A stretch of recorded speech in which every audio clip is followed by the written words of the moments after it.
প্রিয় সোশ্যাল মিডিয়ার বন্ধুরা, আসসালামু আলাইকুম। আলহামদুলিল্লাহ আমি ভালো আছি। তো আশা করি বন্ধুরা আপনারা সকলেই ভালো আছেন। হ্যাঁ বন্ধুরা, আমি একটি কার্গো জাহাজের মাথায় দাঁড়িয়ে আছি। এই যে দড়িগুলো দেখতে পাচ্ছেন, এগুলো আসলে দড়ি বলা যাবে না, কাঁচি। এই কাঁচির এই ছিদ্র দিয়ে দেখেন বাইরের দিকে দড়ি গেছে এই দুই পাশ দিয়ে। এটি কিন্তু বিশেষ করে পাড়ে পিলার বা গাছের সাথে বেঁধে কার্গোগুলো কাটে দেয়। আর এরপরে এই যে একে বলে মঠ, এই মঠের সাথে বেঁধে টানা দিয়ে রাখে। আর এই যে দেখতে পাচ্ছেন শিকল, অর্থাৎ সুড়ঙ্গ দিয়ে নদীর দিকে নেমে গেছে, অ্যাঙ্কার করে। এই অ্যাঙ্কার করে জাহাজটাকে নিয়ন্ত্রণ করে রাখে, অর্থাৎ বেঁধে এক জায়গায় ধরে রাখে, নড়াচড়া করে না।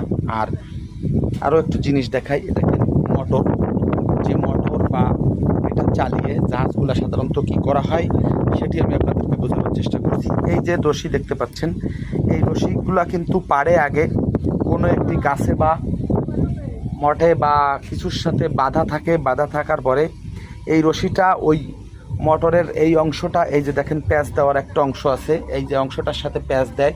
এই যে প্যাঁচ দেওয়ার পরে এটিকে চালায়। এটি যখন চালানো হয় তখন এটি ঘুরে টাইট হয়ে এটিকে পাড়ে ভিড়িয়ে নিয়ে যায়। এটি হচ্ছে মূলত এর কাজ। বন্ধুরা, আমি এগুলি সাধারণত সবসময় দেখে থাকি। দেখেন এই যে ফিতা, মোটর চালালে ওইটা ঘুরে, এইটাই হচ্ছে মূল মোটর। এরপরে ঘুরে ওইটা দড়ি দিয়ে টেনে সাইডে বেঁধে নেয়। তো আমি এগুলো সাধারণত দেখে থাকি।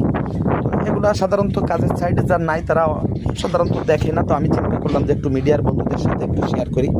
দেখেন এটি কিন্তু স্টোর, আমি অর্থাৎ মাথায় দাঁড়িয়ে আছি, নিচের মধ্যে স্টোর আছে, শিকলি আছে। এটি হচ্ছে অ্যাঙ্কার, অর্থাৎ একটা তেকাটের মতো মনে হয়, 3 কাটার মতো। এটি পানিতে ফেলানো হয়, আবার ধরন আছে 2 কাটা 3 কাটা এরকমই আছে।